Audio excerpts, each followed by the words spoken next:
अच्छा स्टूडेंट्स, अक्सर आप लोगों ने घरों में देखा होगा कि वालिद साहब बड़ा कमाते हैं, बड़ी मेहनत करते हैं और वालिदा कहानी सुनाती हैं कि तुम्हारे बाप की बड़ी अच्छी नौकरी थी, हमारे पास बड़ा पैसा था, गाड़ी था, एकदम सब फ्लॉप हो गया, सब तबाह हो गया, हम लोग गरीब हो गए, हमारे हालात ख़राब हो गए, फलाना-फलाना, अलग-अलग चीज़ें बताती हैं। और कुछ जगह पर आपके वालिद साहब बताते रहते हैं कुछ ना कुछ चीज़ों के बारे में। होता क्या है सिस्टम, रियलिटी क्या होती है? मियाँ-बीवी के दरमियान में एक अक्लमंद होता है और एक बेवकूफ़ होता है। कहीं पे बीवी बेवकूफ़ होती है और मियाँ अक्लमंद होता है। कहीं पे मियाँ अक्लमंद होता है और बीवी बेवकूफ़ होती है। सिस्टम खराब कैसे होता है घरों का? अल्लाह सुब्हानहू व तआला हर शख्स को ज़िंदगी में एक बारी अमीर होने का मौका देता है। चाहे वो मिस्त्री है, चाहे मेरी बात कहीं लिख लेना। मिस्त्री है, मज़दूर है, ठेकेदार है, कोई भी है। एक मौका उसे देगा अल्लाह अमीर होने का। कोई ज़रिया दे देगा, कोई बड़ा ठेका दे देगा। कभी ऑब्ज़र्व करना, आप सब लोग मेरी बात को अकेले बैठ के सोचना, क्या आपके बाबा को लाइफ़ में कोई चांस नहीं मिला था? आपके बाबा कहेंगे एक बारी मुझे बहुत अच्छी जॉब मिली थी, बड़ी अच्छी सैलरी थी, लेकिन वहाँ मैंने ना करप्शन कर दी, उन्होंने मुझे निकाल दिया या निकल गया, कुछ भी हो गया या वो करप्शन ना बताएँ। या आपकी वालिदा कहेंगी एक बारी हमारे बहुत अच्छे हालात थे, फिर हमारे हालात खराब हो गए। हालात खराब हो गए, किस्मत का माड़ा था, समझ आ गई। अब्बू की नौकरी छूट गई, सब कुछ तबाह हो गया, समझ आ गई। वजह क्या होती है? रीज़न क्या होता है इसके पीछे? रीज़न सबसे बड़ी है। अगर औरत समझदार है, कैसे पता चले कि आपके घर में जो लेडीज़ है वो समझदार है या नहीं? आप उसे महीने का खर्चा दे दें और उसे कहें कि इन पैसों में तुमने पूरे घर को लेके चलना है और पूरे घर को लेके चले। और उसका एक बेटा कहता है कि मैंने बारबेक्यू खाना है, वो बारबेक्यू बना दे, एक बेटा कहता है कि मैंने ये खाना है, वो खाना, सब चीज़ें कर दें। और 5 महीने बाद उससे ये पूछा जाए कि एकदम इमरजेंसी पड़ गई, हमें 50,000 चाहिए। क्या चाहिए? ओके, पैसे तो है नहीं मेरे पास। तो वो लेडीज़ फ्लॉप है। क्या है? फ्लॉप। समझ आ रही है मेरी बात? वो लेडीज़ क्या है? फ्लॉप है। और एक दूसरी लेडीज़ को उससे कम पैसे दिए जाएँ, जो कि उस लेडीज़ को दे रहे थे, और उसे क्या है घर का राशन चला जाए और ठीक 6 महीने बाद उसे कहा जाए मुझे 50,000 चाहिए, तो वो कहेगी 50 नहीं है लेकिन 8-9 हज़ार रुपए हैं, पास है वो लेडीज़। उसने उन पैसों में से थोड़े-थोड़े पैसे महफ़ूज़ करने शुरू कर दिए थे। 90% बच्चे बाहर के मुल्क जाके पैसा कमाते हैं और अपनी माँ और बाप को भेजना शुरू हो जाते हैं और 1 साल नहीं, 5 साल, 8 साल बाद वो बाहर के मुल्क से पाकिस्तान आते हैं और उनके नाम की यहाँ पर 4 मरले जगह तक नहीं होती। जब ये बातें मैंने डिस्कस की उन लोगों से जो कि बाहर के मुल्क रह के पाकिस्तान आए थे और पाकिस्तान जाए बाहर के मुल्क रहे, सऊदी अरब रहते थे, वो सऊदी अरब में आपको पता है कुछ दिनों पहले, साल पहले हालात खराब हुए पाकिस्तानियों के लिए, उन्होंने पाकिस्तानी को जिला वतन कर दिया और काफी कंट्रीज ने किया, अमेरिका ने भी किया, तो वो पाकिस्तान आ गए। अब पाकिस्तान में उनके पास रोजगार तो था नहीं, लेकिन वहां उन्होंने 8 साल काम किया था, तो उन्होंने घर वालों से पूछा कि कितने पैसे महफूज हैं, उन्हें कुछ भी नहीं, जो बेचते थे हम उड़ा देते थे। अब सबने उनसे हाथ उठा लिया, माँ ने भी हाथ उठा लिया, बेटा तू यहाँ मेहनत कर तो कुछ कर। अब बेटा वो कह रहा है कि मैंने माँ जी कम से कम 1 करोड़ से ज्यादा पैसे मैंने 1 साल के अंदर भेजे हैं आप लोगों को, कहाँ है वो पैसे? खत्म हो गए। अगर वो 8 साल में उसकी वालदा 10 मरले का भी घर बना के किराए पे दे देती ना, तो बेटा वापस आके किराया लेके घर का गुजारा कर सकता। ये स्ट्रेटेजी आपको समझ नहीं आती। 90% घरों में बाप या माँ दोनों में से कोई एक रॉन्ग ट्रैक पे होता है। किस तरह का रॉन्ग ट्रैक? मैं आपको उनके खिलाफ नहीं कर रहा, बता रहा हूँ ताकि आप लोग इन फ्यूचर रॉन्ग ट्रैक पे नहीं जाना। किस तरह का रॉन्ग ट्रैक? एक औरत अगर रॉन्ग ट्रैक पे होगी तो क्या करेगी? बहन की शादी आ गई है, मियाँ को कहेगी 2,000 रुपए मैंने बहन के लिए जोड़ा लेके जाना। सेक्रीफाइस नहीं करेगी कि 2,000 लेके जाना, ज्यादा खर्च कराएगी। बहनों के आ गई, यानी वाइफ की जो है उसकी बहनें आ गई, वह दावत पे आ गई, तो इजाफी पैसे खर्च कराएगी। और जो लड़का है फिर वो अपने क्या करेगा, इजाफी पैसे वहां पर खर्च करना शुरू हो जाएगा।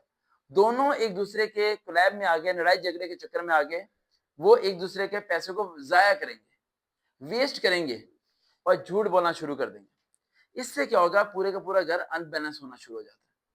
लड़का को समझ आता है कि ये अपनी बहनों की करती है और लड़की समझ आती है कि वो अपने बहन भाइयों का करता है, तो दोनों एक दूसरे का करना शुरू हो जाते हैं और एक दूसरे से पैसे लूटना। वो कुछ नहीं होता, इससे पैसे लो, मैंने अपनी बहनों पे खर्च करना है। वो कहता है कुछ नहीं होता, इससे दावतें कराओ, अपने बहन भाइयों की करवानी है।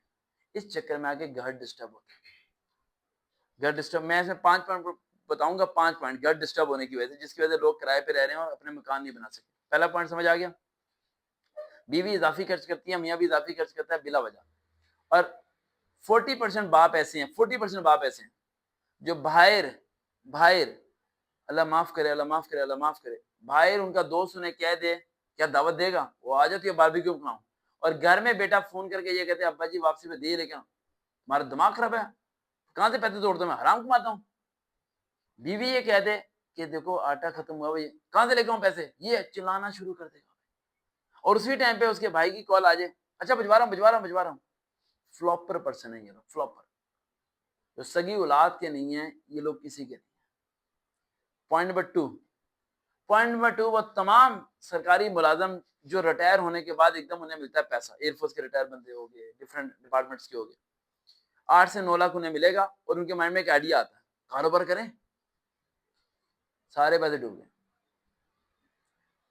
80-90% लोग जो कारोबार में एकदम पैसे इन्वेस्ट करते हैं उनके सब डूबते हैं, क्योंकि उन्हें कारोबार की ABC का भी पता नहीं होता, डायरेक्ट इन्वेस्ट करना शुरू कर देते हैं।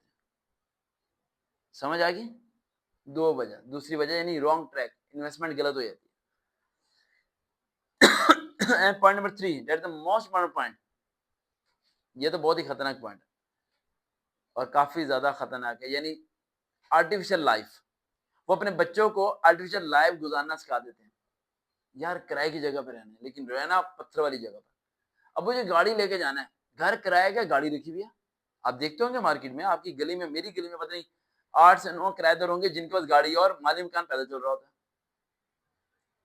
उनकी प्रेफरेंस गाड़ी है, घर बनाना नहीं है, स्टेटस मेंटेन करना है, लाइफ को सेटल करना नहीं है। ये लोग तबाह डिस्टर्ब अपनी लाइफ को करते हैं। ये सब तबाह होते हैं 10-12 साल के बाद, फुटपाथ पे आते हैं ये लोग, बहुत बुरे हालात होने वाले हैं इनके। पॉइंट नंबर 4, वो माँ बाप जो अपनी औलाद में इत्तेफाक पैदा नहीं कर पाते इसी वजह से कि उनके पास वक्त नहीं होता औलाद को देने का। मैंने देखा है 60% बाप अपने बेटे से ये नहीं पूछता आज तूने क्या किया, नहीं पूछे। बस मैं एक डिस्टेंस रखना, मैं बाप हूँ, वो मेरा बच्चा है, हम सास, इस बात का वो बाहर किसी और से शेयरिंग कर रहा है, किसी और से डिस्कस कर रहा है, तबाह हो जाएगा तुम्हारा बेटा, स्मोकर बन जाएगा भाई, तुम्हें पता भी नहीं चलेगा, नशे में लग जाए। बाप डिस्कस ही नहीं कर रहा, बाप अपने आप को समझ बस मैंने कमाना है, कमा के घर आना, बस ठीक है जी।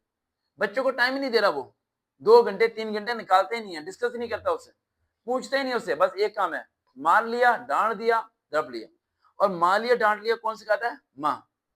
बातें बहुत कड़ी में, जैसे ही बाप घर आता है पूरा दिन थका हुआ, अब बच्चा शरारत कर रहा है, अब माँ चुप करा सकती है बच्चों को, देखो शरारत कर रहा है तुम डांटो, मैं क्यों डांटू, तुम्हारा खौफ होना चाहिए। माँ बचपन से ही बच्चों के दिमाग में बाप के खौफ को जनरेट करना शुरू करती है, बचपन से। बच्चा छोटा सा है, 5 साल का, तुम्हारे बुआ आने वाले, टीवी बंद करो, बच्चा अच्छा बुआ, बच्चे को लगेगा बाप कोई ड्रैकुला है, आएगा मुंह से आग निकालेगा और मुझे खा जाएगा। ये बाप नहीं है, कोई वैश्विक जानवर है, आगे मारेगा पीटेगा, ये हो जाएगा। और बाप क्या करता है, जस्ट आर्टिफिशियली वो बचपन में चिल्लाना भी शुरू कर देता है कि शायद मेरे चिल्लाने से डर जाए, बेटा तुमने कभी ये खाना खाना ना खाया ना, मैं तुम्हें सीधा कर देना है।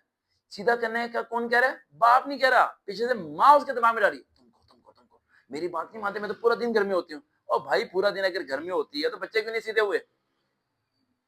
बच्चे आज स्कूल में बच्चा भेजते हो, बच्चा फेल होता है, आप जाके क्या कहते हो टीचर को? हम फीस किस बात की देते हैं? तो बीवी को क्यों नहीं कहते कि 3 टाइम की रोटी किस बात की खिलाता हूँ तुम्हें? मैं 3 टाइम की रोटी खिलाता हूँ, कपड़े लेके देता हूँ भाई, ईद पे शॉपिंग कराता हूँ, सारा कुछ खिलाता हूँ। वो कह रहे तो अपनी बीवी से पूछ, ओ भाई पढ़ रहा हो, समझ बेटा, समझ आई बात। और भाई टॉपिक पे रहो, टॉपिक ना चेंज करो, सारी ऑडियंस फोकस पे थी, डिस्टर्ब कर देते हो। समझ आ रही बात? तो बेटा फोकस पे रहें, 2 मिनट का टॉपिक है। तो बीवी से क्वेश्चन नहीं पूछता कि भाई पूरा दिन ये, अब हमारे स्कूल में टीचर अच्छा ना पढ़ाए तो क्या करते हैं? निकाल देते हैं। बीवी को नहीं निकालना, ठीक है। घर जाके कहो, हाँ बीवी मैंने तुम्हें पूरे 2 साल दिए अपने बच्चों को सही करने के लिए, लेकिन मेरे बच्चे तो नाखून खा रहे थे, ये कर रहे थे, वो रहे थे।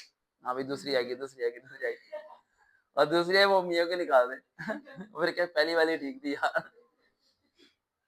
ठीक है, समझ आई बात? अभी मेरी वीडियो को इतना सीरियस भी नहीं लेना, नॉर्मल लेना, ठीक है।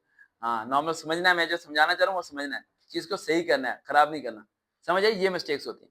And last 5th point, that's the most important point, जिसकी वजह से घर तबाह होते हैं, वो होता है मियाना रवि नहीं होती। मियाना रवि सबसे इंपॉर्टेंट चीज है। मियाना रवि कहते ही किसे हैं? मैं आपको अपनी मिसाल देता हूँ। हम जब क्वार्टर में रहते थे, हमारे महीने में कम से कम 5 से 10 बारी 5 से 10 बारी काले चने शुरू वाले बनते थे हमारे घर में, क्योंकि मेरे वालिद साहब की सैलरी 25-26 हज़ार कुछ खत्म हो जाती थी, हमारी स्कूल की फीसें जाती थी, ट्यूशन की फीसें और खर्चे थे। लेकिन उन सब पैसों में रह के भी मेरी वालदा ने घर बना लिया। कैसे बना लिया? क्योंकि उनके माइंड में एक ही चीज़ थी कि हम पानी से रोटी खा के जिंदा रह सकते हैं, लेकिन छत के बगैर हम नहीं रह पाएंगे। ये स्ट्रेटजी दिमाग में नहीं बैठती आजकल के लोगों में। आपके घरों में अगर डिस्टर्बेंस है तो ये वीडियो उन्हें दिखाएं, अम्मी अब्बू को दिखाएं, लेकिन अम्मी अब्बू से जरा दूर होकर बैठिएगा, मारी ना दे आपको दो तीन। हाँ, कि किस बंदे की वीडियो दिखा रहा है, तो वीडियो अपने लैपटॉप पे एलईडी पे प्ले करके सारी फैमिली बैठी हो, प्ले करके आप जरा साइड पे हो जाएं और रिमोट छुपा देना ताकि चैनल भी चेंज ना हो सके, समझ आई? ताकि ये पूरी वीडियो वो बर्दाश्त कर सकें। अब सही कैसे करना है, ये तो अपने खराबियां बता दी, अब सही कैसे करना है? सही करने के मैं 3 तरीके बता रहा हूँ सिंपल। पहला तरीका, औरत को समझाएं कि जब बच्चों के पेपर्स हों या कुछ भी हो तो खानदान का पूरा बाइकआउट कर दें। बहन की शादी है, दावत पे आना है, किसी आना है, सबको खत्म। उन्हें कहा यार नहीं, मैंने नहीं मिलना। बच्चों के पीछे माँ को सेक्रीफाइस करना पड़ेगा। माँ टीवी पर ड्रामा दे रही है, बच्चों की किताब पढ़, किताब पढ़, किताब कहाँ से पढ़ेगा किताब?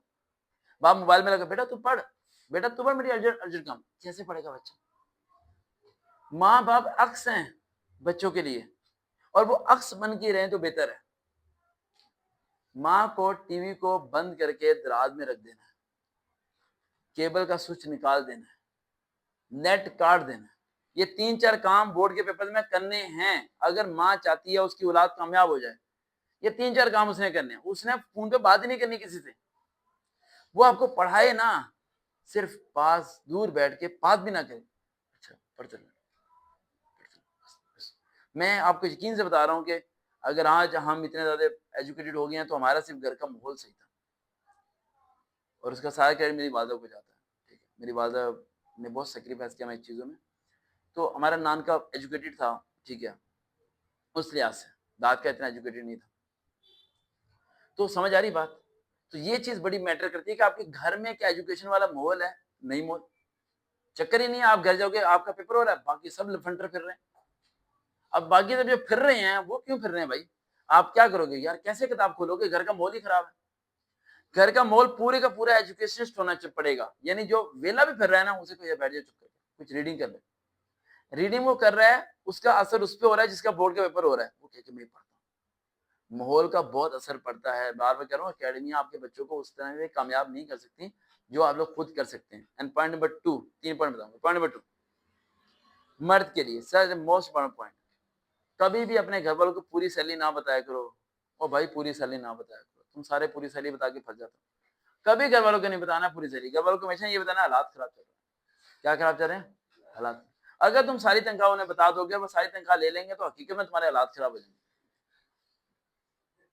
उन्हें ये बता के रखो तुम्हारे हालात क्या चल रहे हैं। हाँ, मर्दों के बता रहा हूँ मैं, ये हालात खराब चल रहे हैं, हालात सही, पूरी जिंदगी तुम्हारे हालात सही नहीं होने चाहिए।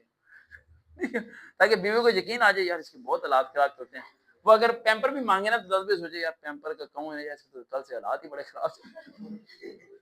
तो उसके दिमाग में आया कि यार इससे ना चीनी मंगानी है, वो कहे ना चीनी, वो कहे ना अच्छा वो कुछ बस पैसे नहीं, चलो चलो रहने देती। फिर वो चीनी भी घर में यूज करने देगी कि खत्म ही ना हो जाए, उसके हालात ही खराब चल रहे हैं। ठीक है, हाँ, थोड़ी जाया नहीं करेगी। अगर आप कहोगे ना मेरे पास सब कुछ है, वो रोज आना कहेगी किलो ये ले आ, वो ले आ, वो ले आ, वो ले आ, और आपका दिमाग। और औरत जात एक वाहिद ऐसी चीज है, औरत जात को आप 500 रुपए की आदत डालो, वो मरते दम तक 500 पे जिंदा रहेगी। औरत जात को एक बार आपने 5000 की आदत डाल दी ना, चाहे तुम 500 पे आ गए हो, वो तुम्हें छोड़ के 5000 वाला बंदा तलाश कर लेगी। ये बता रहा हूँ मैं आपको, तुम्हें छोड़ के 5000, फिर तुम कहोगे बेवफाई होगी, छोड़ के चलेगी, मैं अकेला रह गया, ये हो गया वो हो गया। और भाइयों, मैं जो तुम्हें तरीका बता रहा हूँ उसे सुन लो। कभी जिंदगी में कहा ये बुक कहीं नहीं मिलनी, ये बुक कहीं नहीं मिलनी, ठीक है?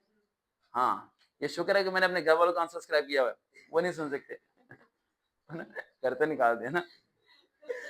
लास्ट पॉइंट, यहाँ से गौर तो सुन रहा है, last point, most important point, कोशिश करो हमेशा उससे शादी करो जिसे आप ना जानते हो, ताकि 3 साल जानने में गुजर जाए। हाँ, जिसे आप जानते होते ना, दूसरा दिन ही थपड़ 3 साल उसे यही फिक्र रह जाए राफिया क्या करता था, जी मैं दुबई होता था। अच्छा राफिया दुबई होता था?